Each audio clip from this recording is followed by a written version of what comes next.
Именно на этой местности в бой с фашистами в 1943 году вступили солдаты 89-й и 337-й стрелковых дивизий. Обелиск и мемориальная доска установлены в честь героического подвига и самоотверженности советских солдат. Памятник со временем заметно утратил архитектурный вид и подлежал реконструкции. Работы выполнены в срок. И сейчас на Терском хребте монумент торжественно открывают.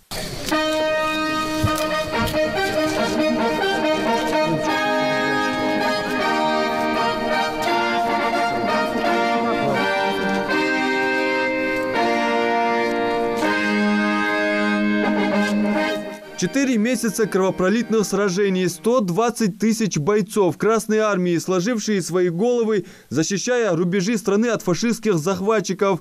Можно только догадываться, сколько всего помнят и хранят эти окрестности. Памятник – скромная дань уважения и признательности людям, отдавшим жизни за мирное небо над головой для нас, потомков. Вы знаете, что здесь на Терском хребте у нас 4 памятника, мы провели полностью реконструкцию. И вот сегодня вы видите, какие прекрасные памятники мы открываем. Память о тех защитниках нашего славного города, город Малгобек. Были выделены средства именно по программе увековечения памятники защитников нашего Отечества.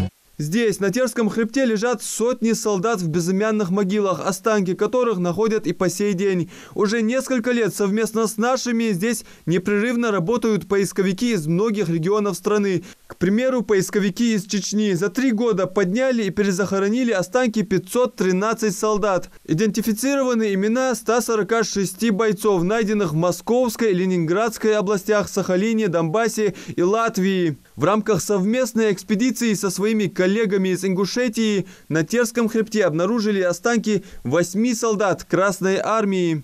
Лишь при одном бойце нами найдена подписная ложка с инициалами. Сейчас мы работаем с архивными документами и пытаемся выяснить, кому могла принадлежать данная ложка. Бросить свои силы на помощь поисковикам в скором времени планируют и военнослужащие полка, дислоцирующегося в Троицком. Это огромное дело, и мы со своим полком формируем новый отряд поисковый, который, я думаю, что уже в осеннюю сессию примет свое участие.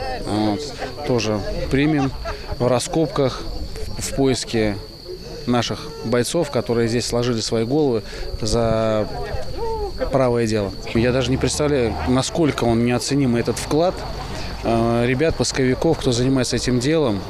Это просто шедеврально, когда находят людей, когда можно сообщить своим родным, близким спустя столько времени о том, что наконец-то их дед, прадед нашелся, что он будет захоронен, где есть место, где он есть. Это, конечно, великое, огромное дело, и нужно воспитывать так свое поколение, чтобы, как написалось в советских песнях, никто не забыт, ничто не забыто, и в каждой семье такой памятен свой герой. Мы не забыли ничего и помним каждого бойца. Мы помним даже и того, кто безымянный, без лица, кто нами даже неизвестный. Но он сражался, он солдат, и жизнь отдал он безвозмездно, не отступил на шаг назад. Звучит гимн. Военные, школьники, юноармейцы, поисковики, госслужащие все вместе собрались у места захоронения советских солдат, чтобы предать земле их боевых товарищей. Под проливной дождь и даже град останки 8 бойцов тихо опускаются в землю. Адам Мережков, Магомед Даскиев, Новости 24.